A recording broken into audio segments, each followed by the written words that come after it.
It's a pivotal moment in the 2024 GOP presidential primary. We have a look at the stage where the candidates will square off to prepare to take the debate stage. From Tuscaloosa, Alabama, that airs right here on NewsNation, hosted by NewsNation. Joining us right now is Arizona Republican U.S. Senate candidate Kari Lake. Kari, thank you so much for making time to chat with us. We know that you're a huge President Trump supporter. You've been very vocal about it. He is absent again. He'll have a fundraising event tonight instead of going to the debate stage. What's your perception of the candidates on the stage tonight? Well, I think there's some good people on that stage, but I also think it's kind of a futile effort. We're looking at polling showing President Trump, the latest poll I saw showed him 55 points ahead of the next person, of the number 2 on the list. And he's doing incredibly well, up 30 and 40 points constantly in polling out of Iowa. So, I do think it's a futile effort, but I think there are some good people on that stage. And I really hope that they get the reality check that it's time to unify behind President Trump, an incredible man who's already led this nation to prosperity, safety, and security.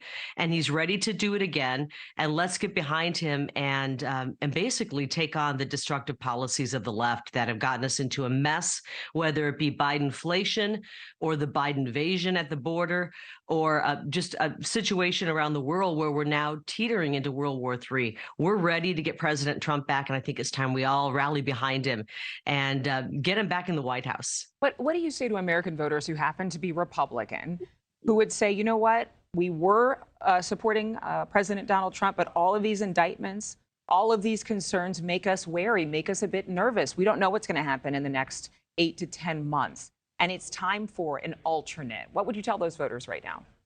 I think most Republicans and, frankly, most independents and probably a few Democrats, if they admit it, realize that these indictments, this is just a legal witch hunt. This is legal tyranny that's being imposed on President Trump in an effort to stop him. He is a disruptor, and he went to D.C. and he kind of tipped over the apple cart and showed us where all the corruption was. And I think there's a lot of individuals who are worried that he's going to come back and for once and for all root out corruption in the administrative state. And that's why they're going after him. But there's not a Republican out there that doesn't recognize that this is just a witch hunt against President Trump. They won't be successful at it. They've been trying this for 8 years, along with their friends in the media who've piled on with, character assassination, with a bunch of news stories that have just been, frankly, lies about President Trump. The American people recognize what President Trump did for them. He delivered us the strongest economy in my lifetime, the most secure border that I've ever seen in 30 years, and I live here in a border state. He delivered us world peace and peace in the Middle East with the Abraham Accords. He gave us an energy policy that made us, for the first time in our lifetimes, that we didn't have to be reliant on Middle East oil. And in 3 short years, Joe Biden and the Democrat policies has turned all of that upside down. And we're in a world of hurt. We know that President Trump can do the job. He did it well, and we're ready to get him back. So I would say to those Republicans, don't worry about the witch hunts. He will survive the witch hunts. We're going to get him back in the White House, and we're going to turn this mess around. Clearly, there are a lot of people who might agree with you on all of that. There are others who say perception is reality and that there is just far too much baggage. The documents seized at Mar-a-Lago, they'll talk about that. But in terms of the president picking a VP, right now we don't know who he would have running alongside him. Do you see Nikki Haley, if, again, tonight doesn't come up with some huge drastic turnaround and breakthrough moment for her that could lead to, a 30% rise in the polls? Highly unlikely, according to most analysts. Do you see Haley actually being a VP pick, even though she has spoken against him publicly?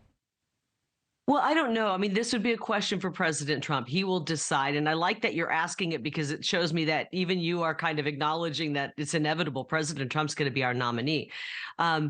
She's doing better than, I think, Ron DeSantis in many polls. And I don't know who he'll pick.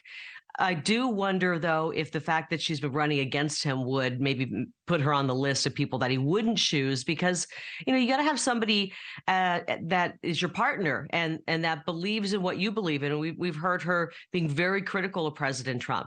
But again, that's going to be up to President Trump. And I believe he will pick the right person to run with him. And whomever that is, I know that Republicans will rally around and vote enthusiastically for both of them, including myself. I'm looking forward to casting my vote for President Trump and whomever his vice presidential pick is. Thank you for watching. Go to newsnationnow.com to find News Nation on your television provider. And don't forget to click the red subscribe button below to get more of News Nation's fact-driven, unbiased coverage.